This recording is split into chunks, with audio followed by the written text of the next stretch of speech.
Here we are at the beginning of the exhibition. This is the main image which has been used in all the publicity. As you can see, it's got a rather nice blue hue overlaid. Lovely first edition of Ulysses. This one has a fantastic history. It's the copy of Ulysses which Beach kept in her shop. The Nazis arrived and they wanted to close down her shop, and she hid this and eventually she gave it to her assistant. That's my little label about its history.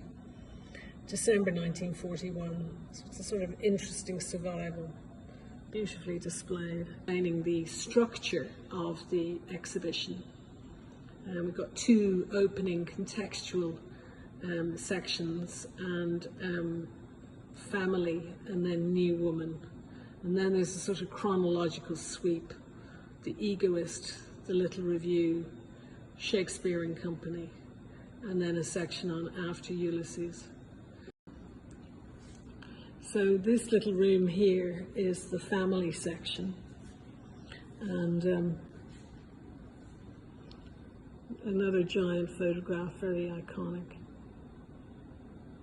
Joyce with his mother, his father, and his maternal grandfather. Just to give a sense of what's on display in the egoist section of the exhibition, and that's the panel text which I wrote, and next to it is this really, I think, luminous and interesting photograph of Harriet Shaw Weaver looking straight to camera, which we managed to borrow from the British Library. It's taken in October 1916. Weaver was kind of quite interestingly coy about her age. So she wrote to Joyce when she was 40, saying that she could be credited still with something of youth. She also talks quite candidly about being depressed. She talks about having moods in which the thought of my great age weighs upon me and depresses me. It's interesting, you know, given that they hadn't met, that she was prepared to be so open, really. So in this section on Weaver, we've got three table cases. It begins really with this interesting letter, the very first surviving letter from Joyce to Weaver, November 1914. It's all about trying to get portrait through the post and his hope that he'll remain at liberty.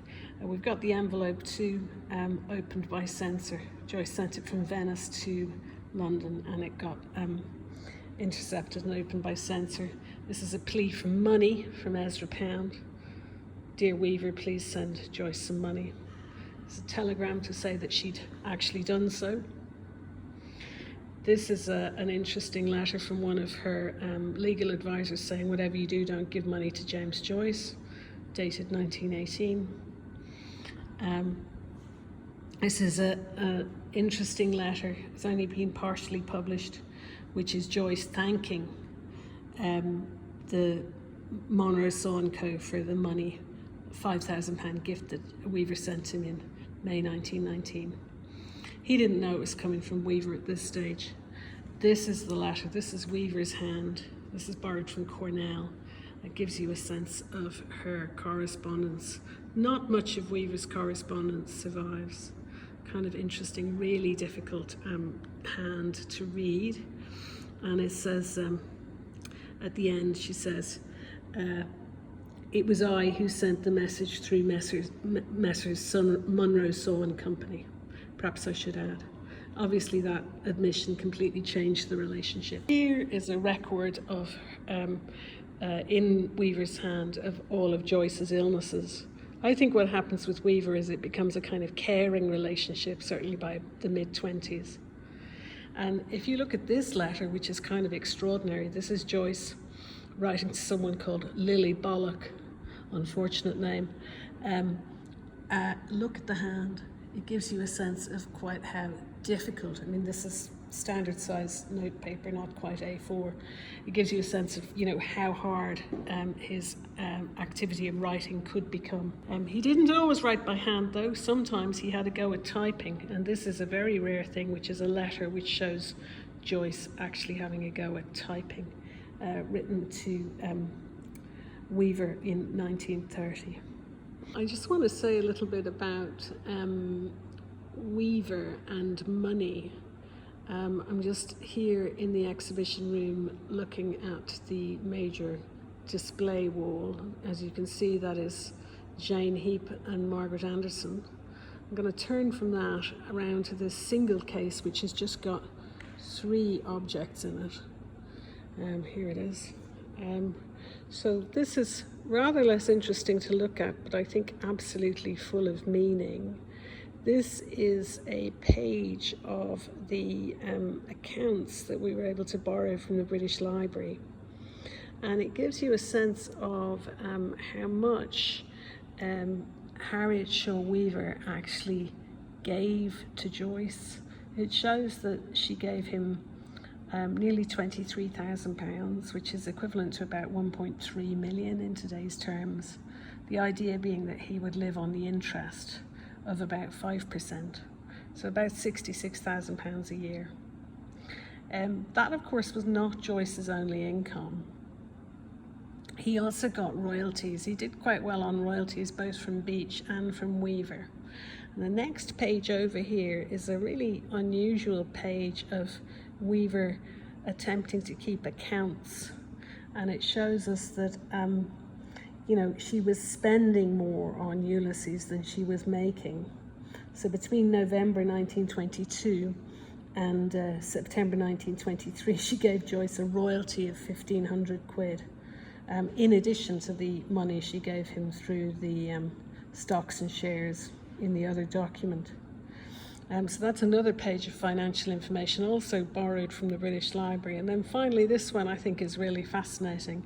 Maybe it's just me, the kind of inner book nerd, but it shows that actually in this date that she, 1924, that she sold the copyright and balance of stock that she had on Joyce's books to Jonathan Cape. She sold it for 130 quid, so a really astonishingly bad deal. Very good deal for Jonathan Cape, but really it just shows that, her motivation certainly was not finance. Because to sell the copyright on Joyce's books, which was Dubliners Chamber Music Portrait, was quite an astonishing thing to do, and the remaining copies. It shows that in a way, 1924, Weaver just decided to get out of publishing. I think probably because she hadn't been able to proceed with easily issuing Ulysses. This is the copy of the Egoist press edition of Ulysses. That's what it looked like, exactly like the first edition, because that's what it was basically, with just slightly different title page information. And of course Weaver went to quite a lot of trouble to try and correct the errors, not exactly helped along by Joyce, but that's the errata that went into it. This is a fascinating letter. This is Virginia Woolf saying she won't publish Ulysses. 1918, Weaver asked her to do so and she didn't want to do that. This is Harriet Weaver to Pinker. Weaver in a sense acted as agent, but Pinker was actually Joyce's real agent. And then another one from the Stuart Gilbert papers, 1948, Gilbert writing to Weaver on some sort of small technical point, but it does show you this sense of Weaver being Joyce's kind of agent and keeper of the flame after he died in 1941. She outlived him by such a long way. The wall over here, the Egoist in 1916, I think, and then, oh yeah, this is really important just to give you a sense of Weaver's enterprise, the publications, which eventually she backed out of publishing.